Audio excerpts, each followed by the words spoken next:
તો છોટાઉદેપુર જિલ્લામાં ઓરસંગ નદી સહિતની અન્ય નદીઓ અને કોતરોમાં બેફામ રેતી ખનન ચાલી રહ્યું છે ત્યારે ફાળવેલી લીઝ અને બ્લોકની સીમાઓ બહાર પણ રેતી ખોદાઈ રહી છે, જેના કારણે પાણીના સ્તર ઊંડા ઉતરી જતા ગ્રામજનોને પાણીની ગંભીર સમસ્યા ઊભી થઈ રહી છે।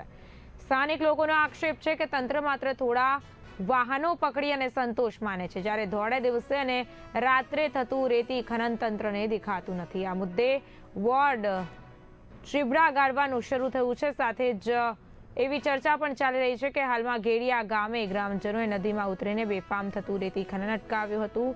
લોકોએ ભેગા મળીને હલ્લો કરીને ખનન રોક્યું, જેના કારણે પ્રશ્નો ઊભા થયા છે કે જો અધિકારીઓનું કામ પ્રજા કરતી હોય તો એ ક્યાં સુધી વ્યાજબી કહેવાય।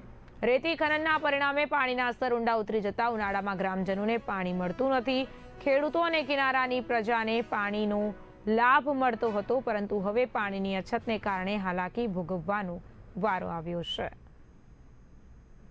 2 નંબરમાં એ લીજ માફિયાઓનું એટલું બધું જોર વધી રહ્યું છે કે આડેધડ રેતી ખનન કરે છે। લીજ ચાલુ હોય, જે લીજ લીગલ છે તો લીગલમાં મશીન નાખે અને અનલીગલમાં ભરે છે।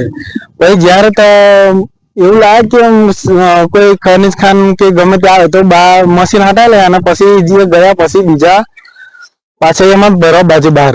અને બીજું અનલીગલ જે ગામ લોકો દ્વારા બી ભરાવામાં આવે છે, જે અનલીગલ ભરપૂર પ્રમાણમાં અનલીગલ રેતી ભરવામાં આવે છે।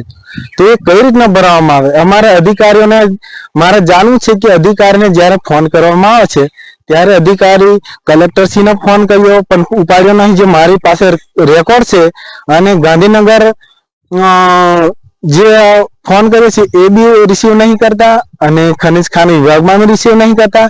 જ્યારે અહીંયા સરપંચને અને તલાટી પ્રમુખને બોલાવવામાં આવ્યા તો સરપંચ એટલા આવ્યા અને સરપંચ અહીંયા જે ગામ ઠરાવ, જે ગ્રામ પંચાયત ઠરાવ મુજબ જે કાચો જે અત્યારે લેખિતમાં લખી લે એમ જે લખવામાં આવ્યું કે અત્યારે લીજો બંધ કરાવવાની છે અને ટ્રેક્ટર બી બહારના જે ચાલે છે એમને બંધ કરાવશું અને 50,000 નો દંડ કરશે એવું કીધું।